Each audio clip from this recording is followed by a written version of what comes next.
Hello, this is Lori Barnes back with another video for you on the upcoming Libra New Moon and solar eclipse.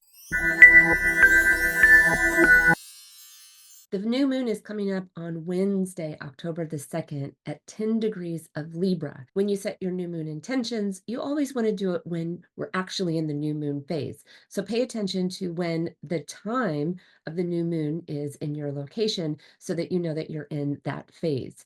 And here's a few times for you. If you're on the west coast of the US, it's going to be at 11:49 a.m. in the morning.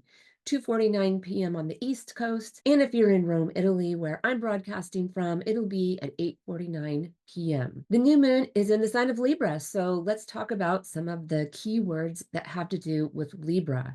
It's a sign known for its charm, desiring harmony or trying to bring harmony into the environment. The sign Libra is known for diplomacy, grace, mediation. It's a sign that's about fairness and collaboration and compromise. And it's known for grace and its charm. Now, like every sign of the zodiac, there's always a shadow side.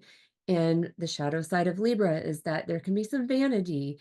Libras do tend to talk a lot or socialize, and with that sometimes comes gossip. Libras can become overly dependent or codependent at times. There can be a detachment as well, which is kind of like the opposite of Libra, but that is a shadow side. There is indecision and people pleasing. Some of the archetypes of Libra are the judge, the peacekeeper, or the diplomat, and the romantic. Libra's great sign to tap into when you need to have some diplomacy or mediation in a situation. And this is why people who are Sun, Moon, or Libra rising are often mediators. They're brought in because they can help balance a situation. They can see everyone's different point of view. They can be fair and objective in helping everyone come to a conclusion. Libra is an air sign. It operates on logic and what's fair. It's also of the cardinal modality, so it's very proactive and action-oriented. The symbol of Libra is the scales. This is also a solar eclipse, which makes this new moon particularly potent, especially if you have planets or points near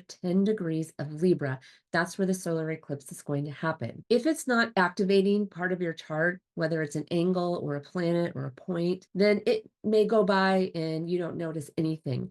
But if the eclipse is activating your chart, it can be a time of big change. Something major can shift in your life. The actual eclipse is going to be visible in just a few places. If you're in parts of North or South America, then you will be able to see the eclipse. And actually, some of South America will see the entire eclipse, and then most of us will see a partial eclipse. This is an annular solar eclipse, and a solar eclipse is when the moon passes between the earth and the sun. It's annular because the moon is too far away to completely cover the sun, so there'll be that ring of fire, and that's what makes it an annular solar eclipse. This solar eclipse, or this new moon, like all of our new moon phases, has a lot of different things happening at the same time. So I'm just going to talk about the vibes, some of the different things that may be showing up for you during the week as we move into the new moon or the new moon phase on Wednesday. Libra is other focused, so that might come up, the balance between being other focused or self-focused. That's a theme between Libra and its opposite sign of Aries. There can be a releasing, needing to let go of something. That's the eclipse. It's a south node eclipse, which is about releasing, but it's also a new moon. So there is some sort of renewal that comes. So it's like release and renew. This is a cardinal dominant new moon because there's a lot of Libra energy and actually there's Cancer energy, and they're both cardinal signs. All of the personal planets actually are in air or water, and the personal planets include the sun and the moon, and then Mercury, Venus, Mars, Jupiter, and Saturn. With this new moon, Mercury is conjunct the sun and the moon. Mercury's at 11 degrees of Libra, and the sun and the new moon are at 10 degrees of Libra. Libra. So it's very involved in the new moon. And with Mercury here, there can be an open line of communication or an opening of communication where communication is needed. With it being in Libra, there is a greater opportunity to compromise and to collaborate and to come up with a mutually accepted solution to something. There can also be some passive aggression, tension going on. Mars is involved in this and is in the sign of Cancer. So it's less direct, but it's definitely an active new moon.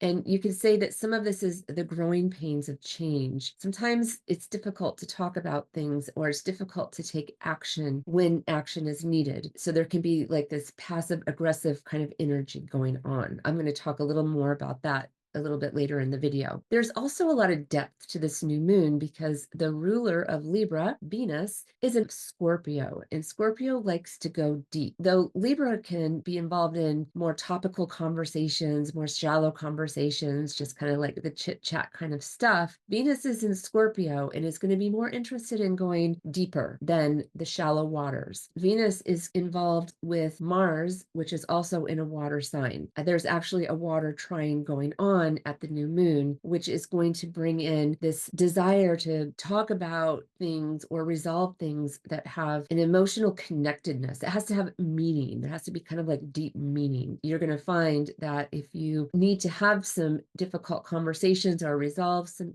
issues, to have a difficult conversation, this is a time period to go deep into what's going on under that. Libra is known for being great at negotiating and compromise and collaborations. This is a great time to do things that need those types of energies, talk things out. Libra also really appreciates aesthetics, the beauty surrounding them, the environment. It's a good time to create an environment of harmony and beauty, whether that's decluttering things, making an altar, putting up some art, or bringing in some pleasant smells into your environment. It's creating something that's harmonious and feels good to you. And lastly, it's a time to let go of what no longer serves you to make room for what inspires you. And if the eclipse is activating your chart, this is a good mantra to repeat or, write it down and maybe hang it up on a wall. Some of the things to do under this Libra new moon is schedule meetings that need negotiation. Have conversations with people where a compromise is needed, where things have become stagnant, but they need to be resolved. Collaborate. If there's something that is a project and you have to work with others, it's a good time to collaborate with them. Think about what you need to release, what needs to leave your space, your life, because new things can't come in if there's no space. There's that saying that if your glass is overflowing, there's no room to put more water in. And so what you want to do is kind of like empty out your cup and make some space for new things to come in. It's a good time to set intentions around balance. Libra is the sign that's about the scales. So bringing something into balance. Where are you out of balance? And what you want to work on, what to do under the Libra new moon is work on bringing something back into balance. So you can create a balance mood board. What does balance look like for you? Find visual images that represent what balance looks like to you and make a beautiful collage, and then you can hang that up on your wall.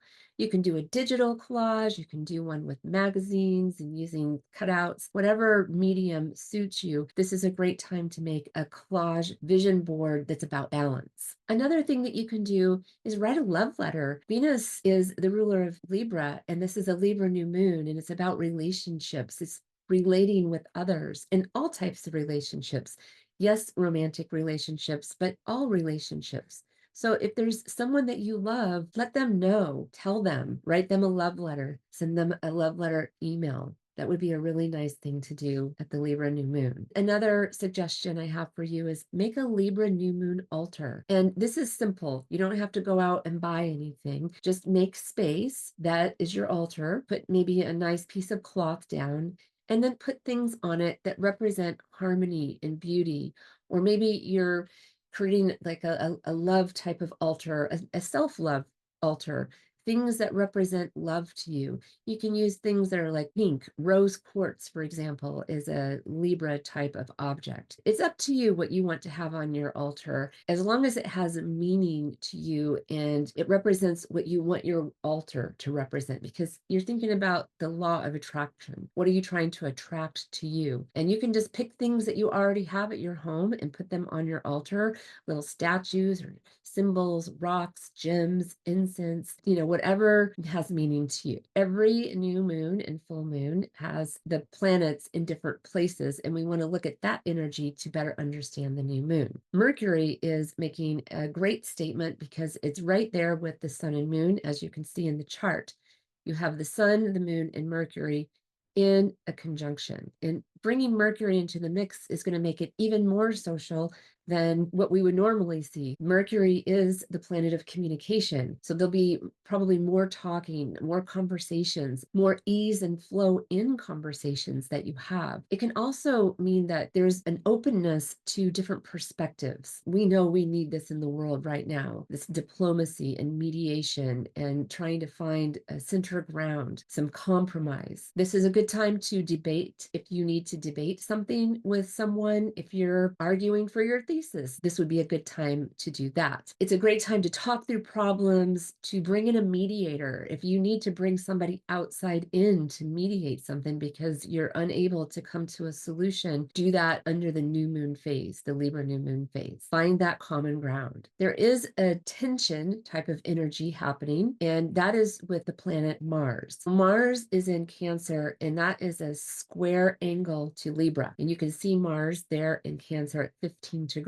Mars can bring in more energy. It's definitely going to be a catalyst for pushing things to happen. It can be an agitating kind of energy, and there can be increased conflict with this Mars position. Mars in Cancer means that Mars has to do Mars through the sign of Cancer. Mars is about taking action and getting things done. Cancer is about protection and security and nurturing. Not really Mars type of thing. It's not really the way Mars naturally expresses itself. So Mars has to do things in a more of a Cancer way. And that's why I'm bringing up passive aggressive types of behaviors, because that's likely how Mars is going to be able to take action. It's not going to be able to be direct. It's going to be more like the crab. It's going to kind of zigzag forward, but it will take action. Make no mistake. Mars in Cancer will take action. It's just not going to be direct in your face. There can be an undercurrent of emotional tension or frustration or irritability with the moon involved. You want to think before you speak. With the sun, it can just be more conflict. There can be more impulsivity there. So my advice is be careful in your conversations, what you're saying,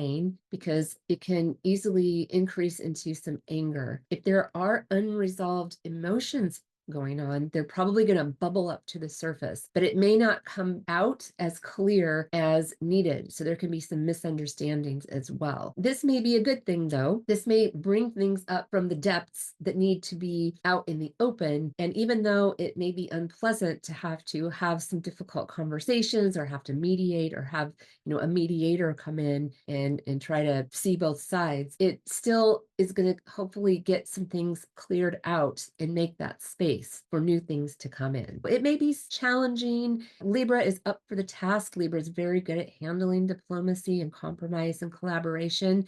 And sometimes we just have to go through a difficult type of conflict or conversation to get the renewal, that refreshing feeling once something is kind of like cleared up and cleared out. There are good things going on. There's some good vibes coming in because the same trio of planets, the sun, Mercury, and moon, are trine Jupiter. So this is going to bring in harmony and optimism. This is going to temper that Mars square. This can bring in more goodwill. And hopefully it means if there is any kind of conversation, resolution type conversation that's happening for you, that all parties will come in with goodwill, with the intention for resolving matters in a way that's fair, where everybody feels like they have a solution that works for them. Jupiter is going to bring in more mental stimulation and inspiration because it's trining Mercury and the moon and the sun. It can help see the bigger picture. Hopefully, this helps enhance understanding. It's a great time for conversations around vision and growth. Mercury and the sun are both moving towards Jupiter. So is the moon, but it's going to reach Jupiter and move on quickly. But we'll have some time to work with Mercury and the sun as they trine Jupiter. The planet Mercury will become exact trine to Jupiter on October the 8th, while the sun will become exactly trine Jupiter on October 14th. So you can mark those dates in your calendar and try to take advantage of those good vibes. We have this water trine happening. We have